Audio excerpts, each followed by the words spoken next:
Hello friend, आप सभी का डीएम मैथ सॉल्यूशन में स्वागत है। आज हम लेके आए हैं पर्यावरण शिखर सम्मेलन। पर्यावरण की सुरक्षा के लिए कौन कौन से सम्मेलन बैठाए गए और उस सम्मेलन में क्या क्या बातें हुई।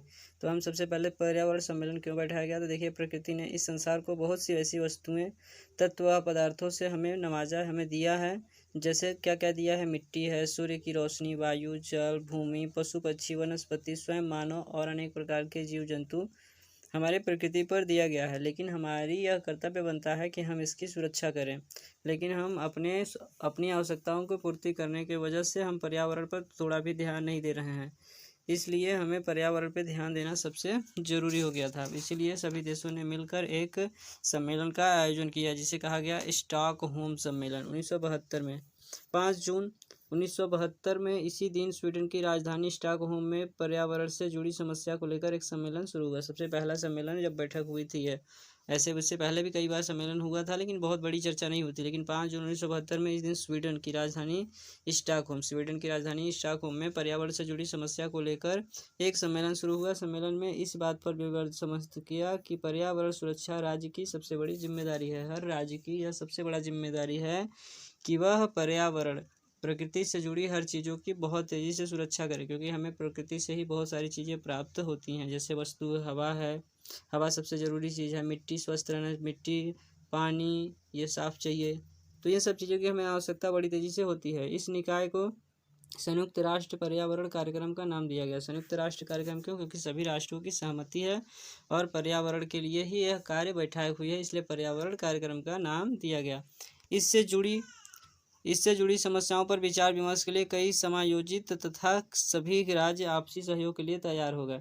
इस निकाय से जब हुआ संयुक्त राष्ट्र संघ पर्यावरण का नाम दिया गया, तो इसने पर्यावरण से जुड़ी समस्याओं पर विचार विमर्श करने के लिए कई समायोजित मतलब कई योजनाएं बैठक हुई और सभी राज्य आपसी सहयोग के लिए तैयार भी हो गए। सभी राज्य यह भी सहमति दिए कि नहीं, क्योंकि सभी को स्वस्थ रहना है और सभी को अच्छा जीवन यापन करना है। तो अच्छा जीवन यापन करने के लिए हमें पर्यावरण की सबसे बड़ी ज़रूरत होती है। इसलिए पर्यावरण को सुरक्षित रखना सारे राष्ट्र की जिम्मेदारी है, इसलिए उन्होंने सहमति दी।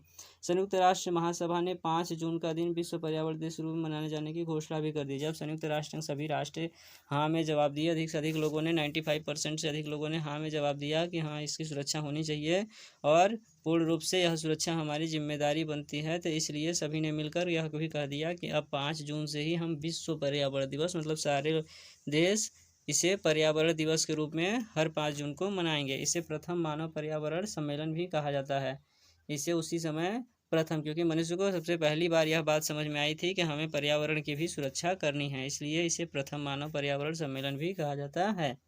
अब देखिए, दूसरा है साइट्स क्या है? Sites conversation of international trade endangered species. 1973 में वाशिंगटन सम्मेलन में इस पर सहमति बन गई थी। इस पर सहमति क्या बन गई थी? साइट्स का बात किया गया था कि यह विश्व का सबसे बड़ा वन्यजीव संरक्षण है और इसकी समझौता 1973 में ही हुई थी, लेकिन 1976 से इसे लागू किया गया था कि सभी पूरे देश इसका संरक्षण करेंगे और इसकी बचाव करेंगे। यह जीव तथा उनके अंगों आदि के अंतर्राष्ट्रीय व्यापार को प्रतिबंधित करता है। अधिक से अधिक यह क्वेश्चन पूछे जाते हैं कि साइट्स की कब बैठक हुई थी और कब लागू हुआ था। कई बार क्वेश्चन पेपर में पूछा गया है, तो आप हमेशा याद रखेंगे 1973 में वाशिंगटन सम्मेलन। किस सम्मेलन में साइट्स की बैठक हुई थी? वाशिंगटन सम्मेलन में। कब हुआ था? 1973 में। लागू कब हुआ था? 1976 में। ये हमेशा क्वेश्चन पूछे जाने वाले प्रश्न हैं, इसलिए इसको याद रखिए। ये था साइट्स। देखिए, पर्यावरण तथा विकास से संबंधित विश्व आयोग की बैठक हुई थी। पर्यावरण को विकास मतलब डेवलपमेंट करने के लिए संयुक्त राष्ट्र महासभा में पर्यावरण विकास से संबंधित विश्व आयोग की स्थापना 1983 में, जिसे बर्टलैंड आयोग भी कहते हैं, क्योंकि बर्टलैंड में ही बैठक हुई थी। और बर्टलैंड की सबसे अधिक अवधारणा मतलब परिभाषित सबसे अच्छा समझ में आया था लोगों को। वहीं के भाषा और वहीं की पर्यावरण संबंधित विषय अधिक से अधिक लोगों को समझ में आया था, इसलिए इसे बर्टलैंड आयोग भी कहा जाता है। बर्टलैंड आयोग ने सतत विकास की अवधारणा को आगे बढ़ाया, उसने ही अधिक से अधिक आगे बढ़ाया। 1987 में प्रकाशित अपनी एक रिपोर्ट में सतत विकास और कॉमन फ्यूचर की, जिससे यह परिभाषा थी मतलब हमारे भविष्य में आने वाले पीढ़ियों के लिए, हमारे भविष्य में आने वाले पर्यावरण सुरक्षा के लिए उन्होंने एक प्रकार की बात कही थी, जिसे हमेशा बर्टलैंड पर्यावरण माना जाता है। विकास जो हमारी आज की ज़रूरत की पूर्ति के साथ साथ आगे आने वाले पीढ़ियों की ज़रूरत को अनदेखा ना करता हो। मतलब हमें आज जो हम अपनी ज़रूरत को पूर्ति करते देख रहे हैं, आने वाला भविष्य भी इन सभी को इसी प्रकार का पर्यावरण मिले, इसलिए हमें पर्यावरण की बचाना बहुत ज़रूरी है। और हमारे जो अगली पीढ़ी आने वाली है उस पीढ़ी के लिए भी यह व्यवस्था अच्छा हो, उन्हें इस प्रकार कष्ट न हो।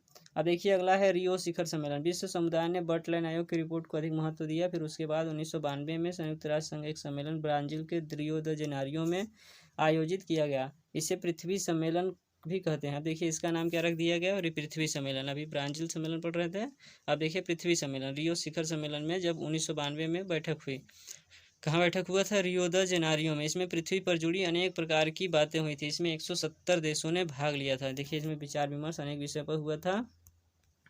इस सम्मेलन में 170 देशों ने और सैकड़ों अनौपचारिक व गैर सरकारी संगठन भी इसमें भाग लिए थे। इस प्रकार संयुक्त राष्ट्र संघ द्वारा बुलाए गए वैश्विक सम्मेलन में यह सबसे बड़ा सम्मेलन माना जाता है। इसमें से जितने सम्मेलन की बैठक हुई थी यह सबसे बड़ा सम्मेलन था, और इस सम्मेलन का सबसे बड़ा उत्तरदायित्व यह था कि पृथ्वी से जुड़ी यह सबसे बड़ी बात समस्या था, और इस समस्या का समाधान हो गया, इसलिए इसे पृथ्वी सम्मेलन कहा जाता है। इसमें बहुत ज़्यादा देशों ने भाग लिया, और गैर सरकारी संगठन भी, जो सरकार से जुड़ी हुई गठन नहीं होते हैं, वो गठन भी इसमें भाग लिए। उसके बाद था उत्तरी दुनिया। उत्तरी दुनिया को क्या कहा जाता है, विकसित देश, मतलब जो विकसित कर गए हैं, और दक्षिण दुनिया गरीब विकासशील देश के हितों में टक्कर। क्यों? क्योंकि उत्तरी दुनिया के लोग, जो उत्तर में रहने वाले जो देश हैं, वो विकसित कर चुके हैं, मतलब अपना विकास अच्छे तरीके से कर चुके हैं। लेकिन दक्षिणी भाग में जो गरीब विकासशील देश हैं, जो विकास नहीं कर पाए हैं, उनसे यह टक्कर था। रियो सम्मेलन के सपक्ष में सबसे बड़ी कठिनाई यह रही कि अमीर देशों और गरीब देशों के बीच की खाई को कम कैसे किया जाए। उनके बीच में जो सबसे बड़ी गरीबी और अमीरी की खाई है, इसको सबसे बड़ा कम कैसे किया जाए, तो यह कम करने के लिए भी इस पर चर्चाएं की गई थी। अब आइए देखते हैं अंतर्राष्ट्रीय वैकल्पिक पर्यावरण कांग्रेस की बैठक में 1997 में क्या बातें हुई थी। मार्च 1997 में तिलोनिया राजस्थान में अंतर्राष्ट्रीय पर्यावरण संपर्क केंद्र, मतलब 1997 में तिलोनिया राजस्थान में एक गांव है, तिलोनिया जिला है, उस तिलोनिया जिला में बैठक हुई थी। संपर्क के केंद्र बनाया गया था environment listen centre international Nairobi द्वारा वैकल्पिक पर्यावरण कांग्रेस की बैठक का आयोजन किया गया था। इस बैठक में 38 देशों के 100 प्रतिनिधियों ने भाग लिया था, मतलब 38 देश से जुड़े हुए कई बड़े अहम भाग, जो पर्यावरण के बारे में अच्छी जानकारी हो, वह वैज्ञानिक के रूप में हो, उन्होंने सबको मिलाकर 100 प्रतिनिधि भाग लिए थे। इससे पर्यावरण सुरक्षा हेतु समाज के सभी वर्गों को शामिल करने की पेशकश की गई थी। यह बैठक कब हुआ था, 1997 में। कहाँ हुआ था, तिलोनिया में। यह बात आप लोग याद रखिए। अगला देखिए क्योटो प्रोटोकॉल। उसी के बाद तुरंत बैठक, जब उसकी बात पूरा संभल नहीं हुआ तो फिर अगला बैठक तुरंत हो गया क्योटो प्रोटोकॉल 1997।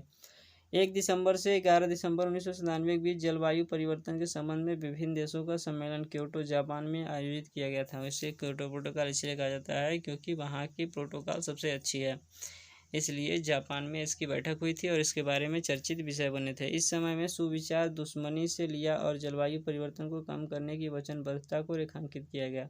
इसमें वचनबद्ध किया गया, वचनबद्ध का मतलब होता है जैसे कसम खाना, तो उसने सभी देशों से यह कसम खाया कि आप लोग किसी भी प्रकार से विश्व के पर्यावरण को नष्ट नहीं करेंगे और इसका अच्छा उपयोग करेंगे। जैसे कि क्योंकि जापान में हिरोशिमा नागासाकी पर परमाणु बम गिरा दिया गया था, तो कोई भी पर्यावरण को गलत उपयोग करके किसी भी प्रकार का बम विरोधी न बम नहीं बनाए, इसलिए उसने कसम दिलाई थी। इसलिए कहते हैं वचनबद्धता रेखांकित किया था कि यह इसका गलत प्रयोग कोई नहीं करेगा, और इस वचनबद्ध लिया जाता है कि कोई भी इसका पालन सभी लोग करेंगे। यह प्रोटोकॉल ग्रीन हाउस गैस के उत्सर्जन को कम करने के लिए सुनिश्चित ठोस और समयबद्ध उपाय करेगा।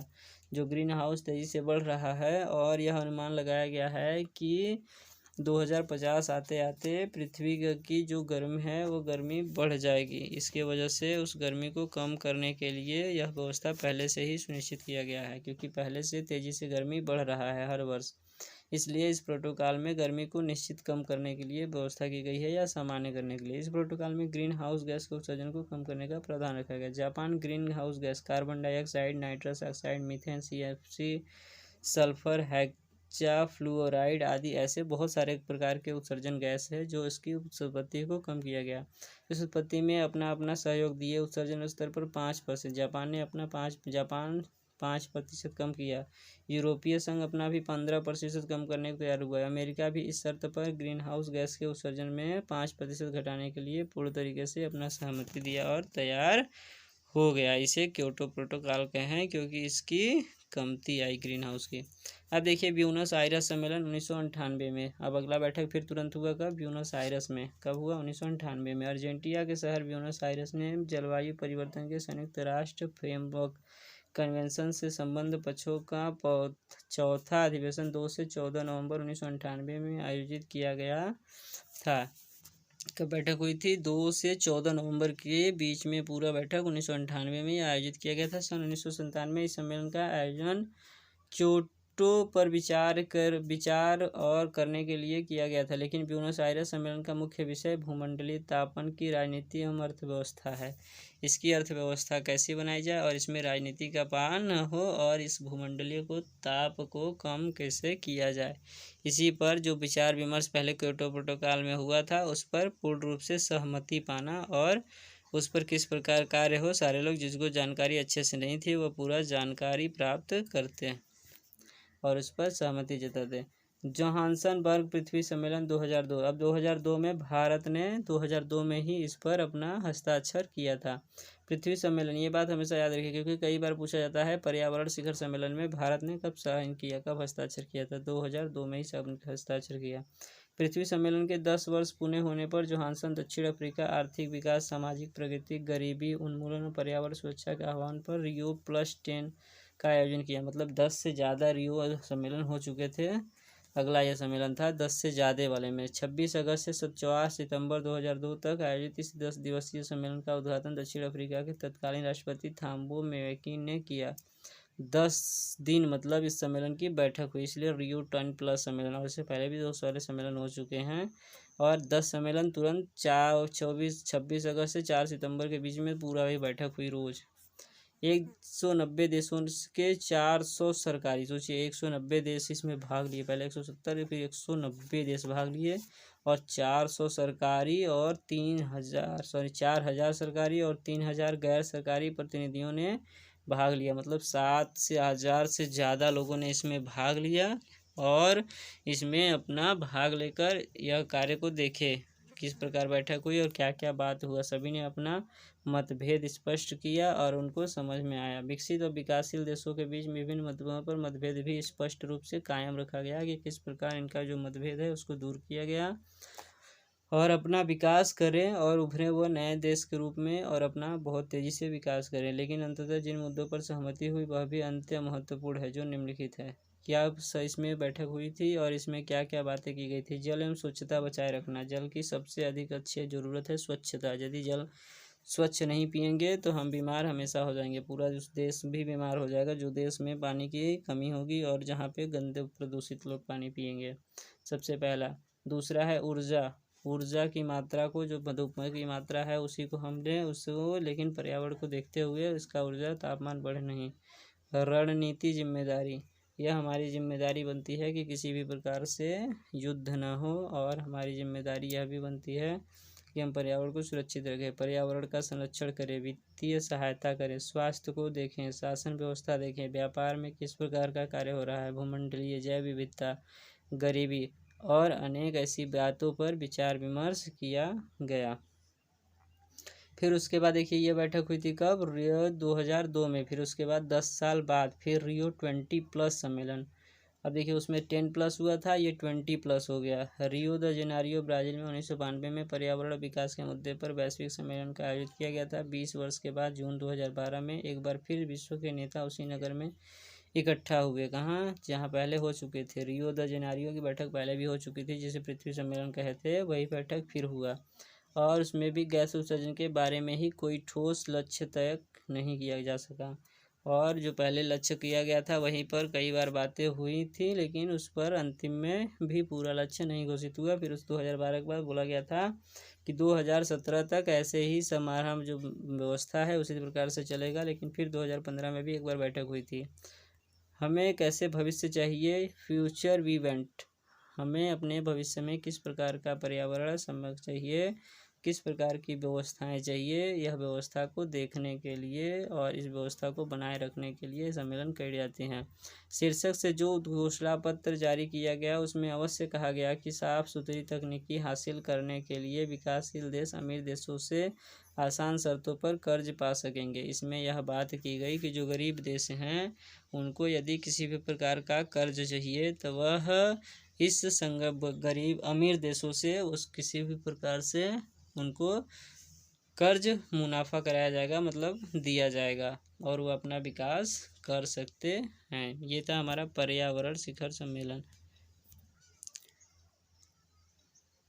वीडियो अच्छा लगे तो लाइक, सब्सक्राइब एंड शेयर करें। आप वीडियो को पर डे अच्छे से ध्यान से सुनें और वीडियो को समझें।